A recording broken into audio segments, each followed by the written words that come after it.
Welcome back. Now, the Western Caribbean continues to be under the influence of that frontal system. We do see cloudy conditions persisting across the western and central portions of the basin. The frontal system, that stationary front, is now north of the area, but we still have cold air behind that system, helping to generate those areas of clouds and some isolated showers which have been occurring across sections of northern parishes for most of today.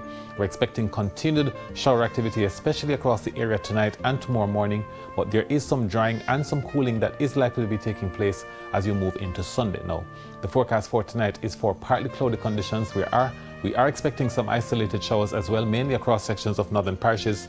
The winds are 10 knots from the north on both coasts. Temperatures 24 degrees Celsius, that's the minimum we're expecting in Kingston.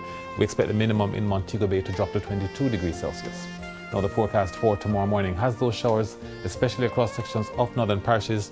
For the afternoon, slightly drier conditions are expected. We're looking for partly cloudy to mostly cloudy conditions across the area. Temperatures 30 degrees Celsius in Kingston, 29 degrees Celsius for Montego Bay. Now, our breakdown has partly cloudy and windy conditions for much of the southwest tomorrow, but we also have some isolated showers likely in Mandeville, also in Negril. We're expecting partly cloudy and windy conditions across sections of Montego Bay and Falmouth as well. Now, across St. Anne's Bay, Ocho Rios, Port Maria, Port Antonio and Golden Spring, we're expecting cloudy conditions, especially in the morning. There are a few thunderstorms which are likely as well. The winds are expected to be strong across most of the north as well.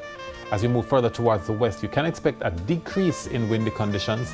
That's through Christiana, Grange Hill, also across Duncan's Cave Valley, but we do have partly cloudy conditions across sections of the inland east in Richmond and Moortown. Now, Sunday and Monday, partly cloudy conditions are expected. Isolated showers are likely on Monday, and then on Tuesday, we're back to partly cloudy conditions for most of the area for most of the day. The winds tomorrow on the north coast are northeasterly. They're at 15 to 20 knots with the wave heights between 1.5 and 2 meters. On the south coast tomorrow, they're east-northeasterly, also at 15 to 20 knots with wave heights between 1.5 and 2 meters. And then for offshore areas, the small craft warning stays in effect, especially across sections of the south. The winds are north-northeasterly at 20 to 25 knots with wave heights between 2 and 2.5 meters. Sunset in Kingston tomorrow, 4 past 6, 7 past 6 in Mandeville, and at 10 past 6 in Negril. That's it for the weather report and forecast for this evening. Thank you so much for watching.